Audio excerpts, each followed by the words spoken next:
अस्सलाम वालेकुम नाजरीन। मौलाना फजलुर रहमान गजा रवाना हो चुके हैं। अद्वियात और खुराक हमरा लिए हुए फ़लस्तीनियों की मदद के लिए गजा रवाना हो चुके हैं। ये एक खुफिया जराए के जरिए हमारे तक यहाँ पर खबर पहुंची है कि मौलाना फजलुर रहमान अद्वियात और खुराक लेकर खुफिया तरीके से गजा रवाना हो चुके हैं और फ़लस्तीनियों की मदद के लिए जा चुके हैं। ये किसी भी मुस्लिम मुल्क के एक पहले सियासी मजहबी रहनुमा हैं जो एक बहादुर और निडर साबित हुए हैं। आज तक कोई भी ऐसा मुस्लिम लीडर ऐसा काम नहीं कर सका कि वो एक जंगी इलाके में, वहां पर जो तबाहाल मुल्क है, वहां पर कोई भी सियासी मजहबी शख्सियत जो है वहां पर जाकर उनकी इमदाद करे। लेकिन मौलाना फजलुर रहमान साहब एक निडर सियासी लीडर साबित हुए हैं, एक बहादुर सियासी लीडर साबित हुए हैं जो गजा रवाना हो चुके हैं।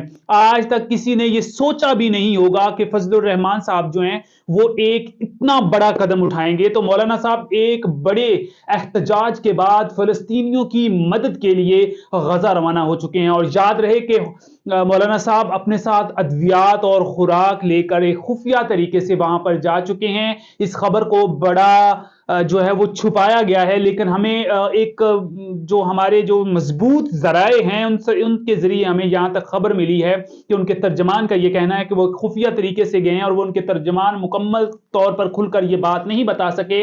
लेकिन ये हकीकतन दुरुस्त खबर है। गजा की अगर बात करें तो इसराइल ने अस्पतालों को तबाह करके रख दिया है। गजा की अगर बात करें तो इसराइल ने मस्जिदों पर भी हमले किए हैं।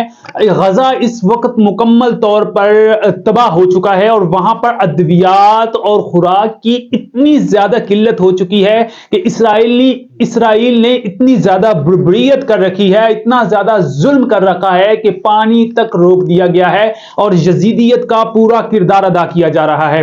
यहूदियों ने यह साबित कर दिया है कि यहूदी जब अपनी यहूदियत पर उतर आते हैं तो वो नन्हे मुन्ने बच्चों पर अटैक करते हैं। और आप नन्हे मुन्ने बच्चों को अगर देखें तो उनको मैं आपको वो कैफियत बता ही नहीं सकता जो पिक्चर्स मैंने देखी हैं कि बच्चों के जिस्म के छोटे छोटे टुकड़े, यहां तक कि बच्चों ने अपने जिस्मों पर नाम लिख रखे हैं, बल्कि मां बाप ने अपने बच्चों के जिस्मों पर नाम लिख रखे हैं कि खुदा ना खास्ता अगर हमारे पर सडनली अटैक होता है तो हम अपने बच्चों की लाशों को कैसे पहचान सकते हैं। मतलब जाहिर सी बात है, जब जंगी दौर हो तो अब शहीद होने के लिए इंसान को हर वक्त तैयार होना चाहिए। जहाद पर जब इंसान निकल चुका हो, एक किस्म की जहाद ही होती है कि गजा में इतना जो है वो एक कहर नाजल हो चुका है, जंगी सूरत हाल नाजल हो चुकी है। लेकिन गजा की अवाम, गजा की मुसलमानों ने ये एक ताकत का मुजाहरा किया है, एक बहादुरी का मुजाहरा किया है और एक जिंदा दिली का मुजाहरा किया और मुसलमान होने का सबूत दिया है कि हम गजा से बाहर नहीं निकलेंगे।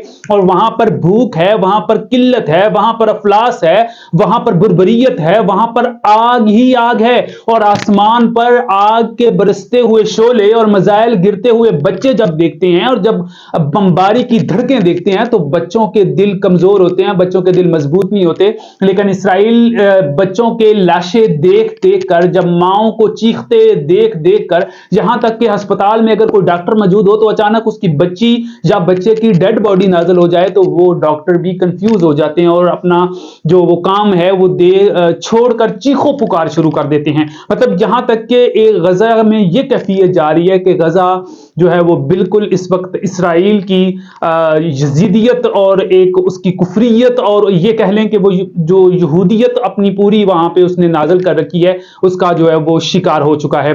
गजा में इस वक्त बहुत ही बुरी सूरत हाल है। वहां पर नन्हे मुन्ने बच्चे प्यास से बिलक रहे हैं, भूख से बिलक रहे हैं, दर्द से बिलक रहे हैं। जिस्म के आज़ा जो हैं वो उनके जिस्म के से जुदा हो चुके हैं और इतने अद्वियात की किल्लत हो चुकी है। वहां पे पेन किलर्स खत्म हो चुकी हैं, वहां पर दर्द को खत्म करने वाली अद्वियात खत्म हो चुकी हैं, भूख बहुत ज्यादा है। इस वक्त लोग पता नहीं कितने दिनों से भूखे हैं और वो कुछ लोग तो भूख की वजह से भी जो है वो मौत का शिकार हो रहे हैं। तो ये शहीद हैं और इन शहीदों के साथ खड़ा होना, इनके साथ जहाद करना और इनके साथ मिलकर हाथ में हाथ डालकर यहूदियों का जो है वो मुकाबला करना, ये एक जिंदा दिल मुसलमान مسلمان ہونے کی علامت ہے، اور ایسے نڈر اور مسلمان سیاسی لیڈر کو ہمیں سلام پیش کرنا چاہیے۔